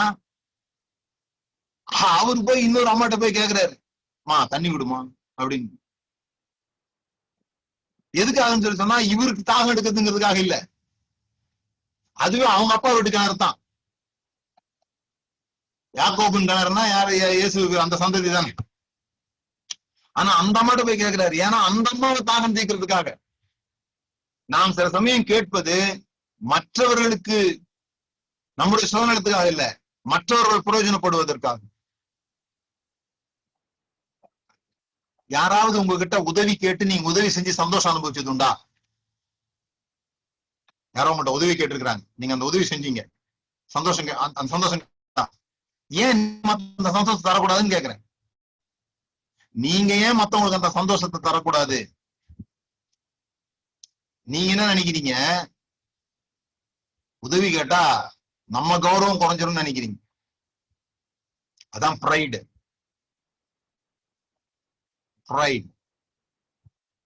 சில பேரு இந்த ஆண்கள் வண்டியில 2 வீலர்ல 4 வீலர்ல போகும்போது கூட மனைவிமார் போயிருப்பாங்க, அவங்க கிட்ட நான் கேட்கணும்னு நினைக்கிறேன், எப்பவாவது உங்க வீட்டுக்காரரு போற வழிய மறந்துட்டாருன்னா கண்ணாடி இறக்கி யார்ட்டையாவது வழி கேட்டுருக்கிறாரா? கேட்க மாட்டார். பக்கத்துலன்னு சொல்லுவாங்க, ஏங்க கேளுங்க, எனக்கே தெரியும், நான் இந்த இடத்த சுத்தி பார்க்கறதுக்காக தான் வந்தேன் பாரே தவிர வழிய விட்டுட்டுமே பாதை கேட்போன்னு கூட கேட்க மாட்டேங்க. சுத்தி சுத்தி தானா கண்டுபிடிக்கணும் தான் நினைப்பாங்க. இப்ப இல்ல, இப்ப கூகுள் உங்களுக்கு உதவி செஞ்சிருது, கேட்க மாட்டேன்றோம். அதுவா போட்டு விட்டா கூகுள் வழி காமிச்சிருது.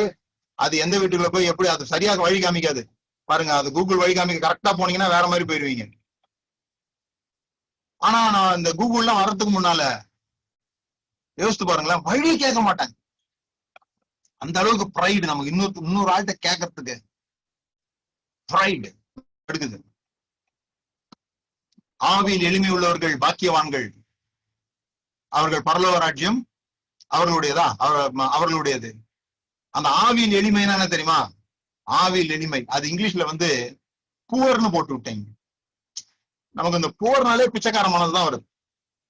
Poor, those who are humble in their spirit னு போட்டிருக்கு. அது அழகான டிரான்ஸ்லேஷன்னா those who are asking for help, those who are asking for help. உதவி கேட்பவர்கள், கொடுத்து வைத்தவர்கள், பரலோக ராஜ்யம் அவர்களுடையது.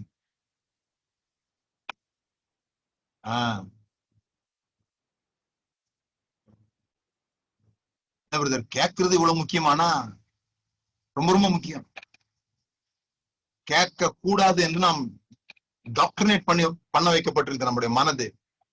ஆனா இந்த உலகத்துல நீங்க ஏதாவது பெரிய காரியம் செய்யணும்னு சொன்னா, இந்த உலகத்துல யாருமே செல்ஃப் மேட் மேன் கிடையாது. நீங்க யாருடைய உதவி இல்லாம பிறந்தில்ல. நீங்க பிறக்கும்போது ஒரு நர்ஸ் உங்களை கவுத்தி போட்டு அடிச்சிருப்பீங்க, அதனாலதான் நீங்க அழுதிருப்பீங்க, இல்லைன்னா செத்து போயிருப்பீங்க. அப்படி தூக்கி பட்டுன்னு ஒண்ணு பின்னால கொடுத்துருப்பாங்க, குழந்தை கத்தம். எல்லாமே ஹெல்ப்ல வந்தவங்க தான் நம்ம. இன்னைக்கு வாழ்றது கூட பல பேருடைய உதவியால வாழ்ந்துட்டு இருக்கிறோம். நம்ம யாரும் இங்க தனி மனிதர்களாக வாழல.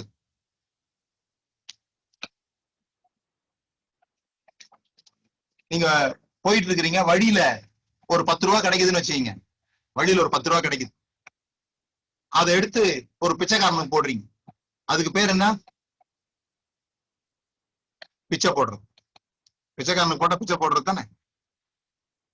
போறீங்க, வழியில ஒரு 10 ரூபா கிடைக்குது, அதை எடுத்து ஒரு பிச்சைக்காரனுக்கு போடுறீங்க, போட்டா அதுக்கு பேரு பிச்சை போடுறது.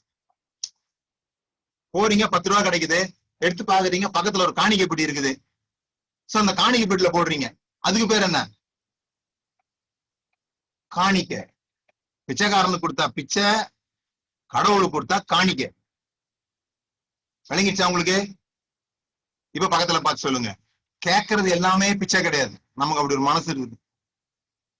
கொடுக்கறது எல்லாமே பிச்சை கிடையாதுல்ல, கொடுக்குற ஆளை பொறுத்து இருக்குதுல்ல. பிச்சைக்காரனுக்கு கொடுத்தா பிச்சை, கடவுளுக்கு கொடுத்தா காணிக்க. அதே 10 ரூபா தான். ஆனா போய் சேர்ற இடம் வேற வேறையா இருக்கிறதுனால அதுக்கு பேர் வேற இருக்கிற மாதிரி நீங்க கேட்கறது எல்லாமே பிச்சை கிடையாது. நிறைய நேரத்துல நம்ம ஏன் கேட்க கஷ்டப்படுறோம்னா, கேட்டாலே பிச்சை எடுக்கிறதா நினைச்சிருவாங்க. யார்ட்டையும் கேட்க கூடாது, நம்ம வேலையை நம்மளே செஞ்சுக்கணும். இதெல்லாம் நிறைய நம்ம பேசுற வார்த்தைங்க. நம்ம வேலையை நம்மளே செஞ்சுக்கணும், யார்ட்டையும் உதவி கேட்க கூடாது. உங்க வேலையை உங்களே செஞ்சுக்கணுன்றதுல எந்த தப்பும் கிடையாது. ஆனா உதவி கேட்க கூடாதுன்ற ஒரு மனம் உங்களுக்கு இருக்குமானா? நிறைய பேருக்கு அது இருக்குது, நான் பாத்துருக்கிறேன். இவங்க மத்தவங்களுக்கு நிறைய செய்வாங்க. ஆனா மத்தவங்க யாராவது இவங்க ஒரு வீட்டுக்கு போகும்போது அதை வாங்கிட்டு போகணும், இதை வாங்கிட்டு போகணும்னு நினைப்பாங்க.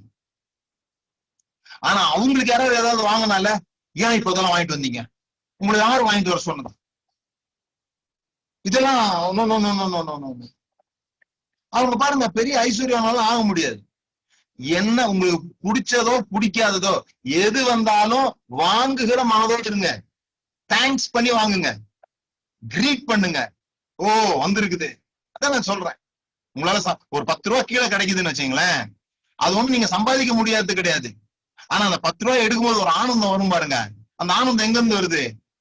ஏதோ ஒரு லக் வந்திருக்குது, ஏதோ எனக்கு ஒரு அதிர்ஷ்டம் வந்திருக்குது, என்னை தேடி பணம் வந்திருக்கு, ஒரு ஆனந்தம் வருது. அதுல அது ஒண்ணு நம்ம சம்பாதிக்க முடியாத பணம். நமக்கு யாராவது கொடுக்கறது நம்மளால முடியாதுன்றதுனால அவங்க கொடுக்கல, அவங்க சந்தோஷத்துக்கு கொடுப்பாங்க. உங்களுக்கு தேவையில்லாததா கூட இருக்கலாம். அந்த நேரத்துல உபதேசம் எல்லாம் சொல்லாதீங்க. தீபாவளிக்கு பக்கத்து வீட்டுல பலகாரம் மட்டும் அவங்களுக்கு போய், நாங்கள் விக்கிரகங்களுக்கு புசித்ததை சாப்பிடுகிறது இல்லை, இல்ல உங்களை யாரு கேட்டது? அதெல்லாம் பண்ணாதீங்க. சந்தோஷத்தோட வாங்க. பயமா இருந்தா பின்னால வச்சிருங்க, இல்ல வேற யாருக்கும் கொடுங்க. சாப்பிட்டா உள்ள போயின்ற மாதிரி பயம் ஏதாவது உங்களுக்கு இருந்ததுன்னா, இல்லைன்னா பைபிள் எடுத்து வாசித்து, பேய் விக்கிரகங்கள் எல்லாம் ஒன்றும் இல்லை, ஸ்தோத்திரம் செய்யப்படுகிற எந்த ஆகாரமும் பரிசுத்தமாக்கப்பட்டிருக்கும், அந்த வசனத்தெல்லாம் வாசித்து கொஞ்சம் நம்பிக்கை ஏத்திக்கிட்டு ஸ்தோத்திரம் அப்படின்னு சொல்லி சாப்பிடுங்க பிடிச்சிருந்தா. ரொம்ப பயப்படாதீங்க. அது இல்ல சுவிசேஷம் சொல்றதுக்கான நேரம். அவன் சந்தோஷத்தோட கொண்டு தர்றான், அவங்ககிட்ட போய் இப்பதான் அவங்க பரலோக ராஜ்யத்தை எல்லாம் சொல்லாதீங்க. அவங்க சந்தோஷப்படுத்துங்க. நாளைக்கு நீங்க சொல்றது அவங்க ஏத்துக்கணும், முதல்ல அவங்க கொடுக்கறத நீங்க வாங்கிக்கணும். அப்படிதான் எரிச்சல் உண்டாக்கி வச்சிருக்கிறோம். நம்ம கிறிஸ்தவங்க யாரோட ஃப்ரெண்டா பழகினாலே அவனுக்கு ஒரு டவுட் வந்துருது, கொக்கி போடுறான் பொழுது பின்னால ஏதோ ஒரு ஹிடன் அஜெண்டா இருக்குது, அதனாலதான் இவன் பழகிறான்ற அளவுக்கு நம்ம மோசமாயிட்டோம். எந்த அஜெண்டாவும் இல்லாம பழகுங்க, எந்த அஜெண்டாவும் இல்லாம பழகு. இதெல்லாம் நமக்கு என்ன பிரச்சனைன்னு சொன்னா, நம்ம ஒரு 4 பேரையாவது சேர்த்தா தானே பரலோகராஜுக்கு போன பிறகு முத்து கொடுப்பாங்க, கிரீடத்துல 4 முத்து வச்சிருப்பாங்க. வெறுங்கையா நான் எப்படி போவேன், 4 ஆத்மாவை கொண்டு போகணும், இந்த மாதிரி எல்லாம் நிறைய படிச்சு வச்சிருக்கிறோம் நம்ம. பயப்படாதீங்க. எல்லாத்தையும் ஒரே நாள்ல சொல்ல முடியாதுதான், ஆனா பயப்படாதீங்க. நீங்க அட்ராக்ட் பண்றவங்களா இருங்க, ஆத்மா உங்களை தேடி வரட்டும். ஐயா நீ இருக்கிற சந்தோஷத்தை எனக்கு தாயான்னு கேட்கட்டும். உங்களுடைய நம்பிக்கையை குறித்து விசாரித்து கேட்பாங்க. விசாரித்து கேட்கிறவர்களுக்கு நீங்க உத்தரவு சொல்லத்தக்கதாக நீங்க போய் சொல்றது இல்ல, உங்களிடத்தில் விசாரித்து கேட்கிறவர்கள். Be an inspiration.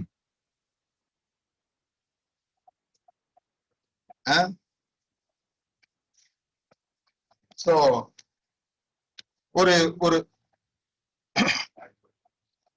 உங்களோட பழகுறாங்க, அல்லது சில சமயத்துல உங்க வீட்டுக்கு கெஸ்ட் வந்திருப்பாங்க, நீங்க நல்லா சமைச்சு கொடுத்துருப்பீங்க, நல்ல நல்ல சாப்பாடெல்லாம் அவங்களுக்கு பிடிச்ச மாதிரி எல்லாம் செஞ்சு கொடுத்துருப்பீங்க.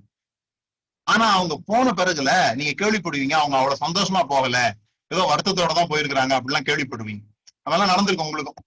நல்லா தானே கவனிச்சோம், இவங்க ஏன் வருத்தப்பட்டாங்க அப்படின்னா, அவங்க கிட்ட போய் கேட்டா அவங்க சொல்றாங்க, நாங்க என்னங்க சோறு இல்லாமலாங்க போனோம், சாப்பிடறதுக்கா போனோம்.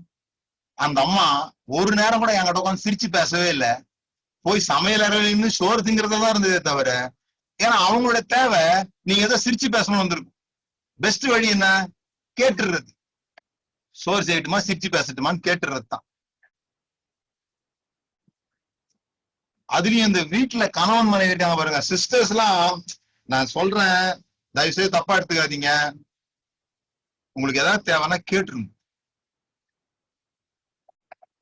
நமக்கு ஒரு ஆழமான எண்ணம் பதிஞ்சிருக்குது, இஃப் யூ லவ் மீ, நீ என்ன நேசிச்சினா கேட்காமலே புரிஞ்சுப்ப. நீ என்ன நேசிச்சினா கேட்காமலே புரிஞ்சுப்ப. ஐயோ எப்பா, அதுவும் சகோதரிகளுக்கு அது அது வேற அவங்களுக்கு இயல்பா வேற வந்துருது. என்ன வந்துருது, இப்போ நமக்கு சட்னி வேணுமா சாம்பார் வேணுமான்னு கேக்குறது இல்ல, அவங்களே செஞ்சு வச்சுட்டு இதுதான் அவருக்கு தேவை, இது அவருக்கு பிடிக்கும் அப்படின்னு நம்மளை புரிஞ்சுக்கிட்டு செய்யறதுனால, அது அன்புன்னு நினைக்கிறதுனால இந்த ஆண்கள் வந்து புரிஞ்சுக்கிட்டு செய்யணும்னு நினைக்கிறாங்க. ஆண்களுக்கு வண்டி ஓட்டமே பேச முடியாது, ஒரு வேலை தான் செய்ய முடியும். வாட்னா வாட்னஸ் தான், ரெண்டு வேலை செய்ய முடியாது. ஆனா சகோதரிகள் அப்படி இல்லை, டிவி பார்த்துக்கிட்டே போன் பேசிக்கிட்டே தொட்டிலையும் காய்கறியும் நடிக்கிடுவாங்க, மல்டி டேலண்டட். அதே மாதிரி நம்மளும் எதிர்பார்க்கறாங்க. ஆனா ரெக்வஸ்ட் இதுதான், தயவு செய்து உங்களுக்கு ஏதாவது தேவைன்னா வாய் திறந்து கேட்டுருங்க. அதுவே சில சமயம் புரியாது, கேட்டாலே புரியாது. யோசித்து பாருங்க,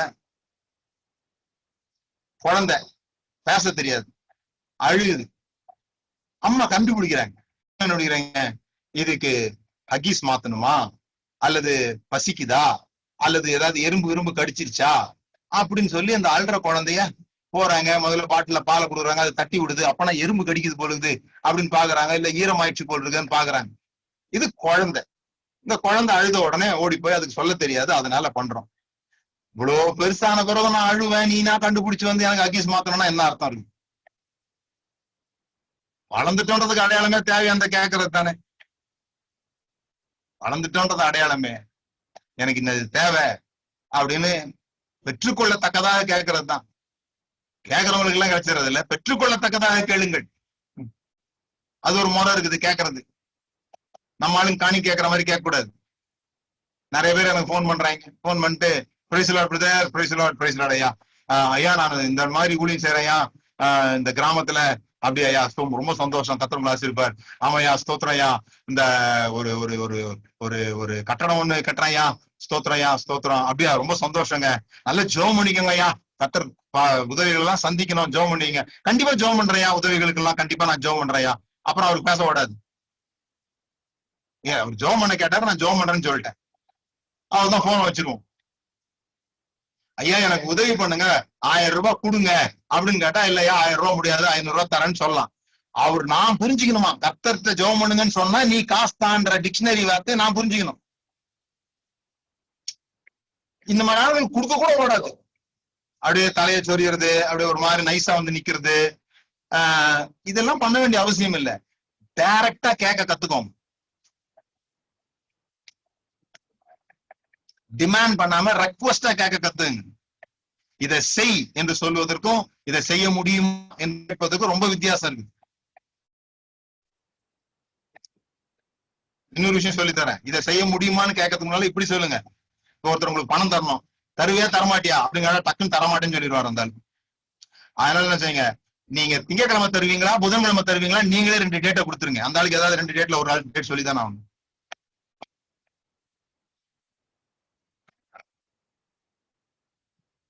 பேசுறதுக்கு முறை இருக்குதுங்க, நாங்க கத்துக் கொடுக்குறோம். பிகின் குரூப்னு ஒரு குரூப் இருக்கு, ஒவ்வொரு வெள்ளிக்கிழமையும் எப்படி பேசுறதுன்னு கத்து கொடுத்துட்டு இருக்கேன் நான் ஒரு 3 வாரமா.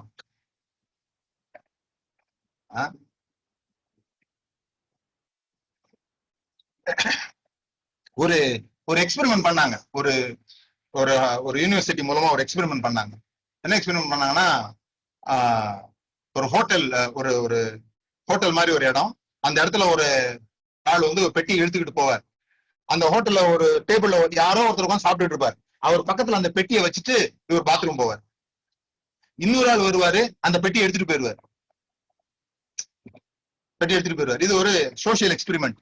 சோ ஒரு ஆள் வந்து பெட்டி வைக்கிறாரு, இன்னொரு ஆள் வந்து எடுத்துட்டு போறாரு, இன்னொரு ஆள் சாப்பிட்டுட்டு இருக்கிறார். இவருக்கு இந்த பெட்டிக்கு சம்பந்தம் இல்லை, சாப்பிட்டுட்டு இருக்காரு. இந்த ஆள் எடுத்துட்டு போறதை இவர் பாக்குறாரு. ஏங்க வேற ஒருத்தர்ல வச்சாரு, நீங்க ஏன் எடுத்துட்டு போறீங்க, யார் நீங்க, இப்படி இப்படி எதுவுமே இந்த ஆள் கேட்கறது இல்லை. 10ல 8 பேர் கேட்கல. அவருக்கு நல்லா தெரியும் வேற ஒரு ஆள் தான் அந்த பெட்டியை வச்சுட்டு போனாரு, இது வேற ஒரு ஆள் வந்து எடுத்துட்டு போறாரு, திருடிட்டு போறாருன்னு அவருக்கு நல்லா தெரியும். ஆனா அதை தடுக்க இந்த ஆள் எந்த முயற்சியும் பண்ணல. சோ எக்ஸ்பெரிமெண்ட் மறுபடியும் மாத்தினாங்க, கொண்டு போய் வச்சுட்டு இந்த பெட்டியை கொஞ்சம் பாத்துக்கோங்க அப்படின்னு சொல்லிட்டு போவார். இந்த பெட்டியை கொஞ்சம் பாத்துங்கன்னா 10ல 8 பேரு யாரும் வந்து எடுத்த உடனே நீங்க எடுக்கிறீங்கன்னு கேட்டிருக்காங்க. விளங்கிச்சா சொன்ன எக்ஸ்பெரிமெண்ட் உங்களுக்கு? ஒரே ஒரு வார்த்தை தான், இதை கொஞ்சம் பார்த்துட்டு போங்க. நாம எப்படி தெரியுமா, பார்த்துப்பான், அவன் பார்த்துக்குமா, அவன் தலைமையில உள்ள கடமை மாதிரி வச்சுட்டு போயிருவோம். 10ல் 8 பேர் கேட்கல. அதே மாதிரி பீச்ல பண்ணிருக்காங்க, கொண்டு போய் ரேடியோ வச்சுட்டு அவங்க அப்படி தூரமா போயிடுறாங்க, இன்னொருத்தர் வந்து அந்த ரேடியோ எடுக்கிறாரு, கேட்கல யாருமே. ஆனா இதை கொஞ்சம் பாத்துங்கன்னு பக்கத்துல சொல்லிட்டு போகும்போது சண்டைக்கே போயிருக்காங்க, நீ எப்படி எடுக்கலாம் அப்படின்ட்டு. பாத்துங்கன்னு கேட்ட ஒரு காரணத்துக்காக. உங்களுக்கு கொடுக்கப்படும். ஆஸ்க். இதுவரை நீங்க எதுவுமே கேட்கல. இந்த வசனத்தை வாசித்து நான் முடிக்க விரும்புறேன். யாக்கோபு, இன்னும் நம்ம பேசணும் இதை பத்தி. யாக்கோபு 4வது அதிகாரம் முதல் 2 வசனம் வாசிக்கிறேன்.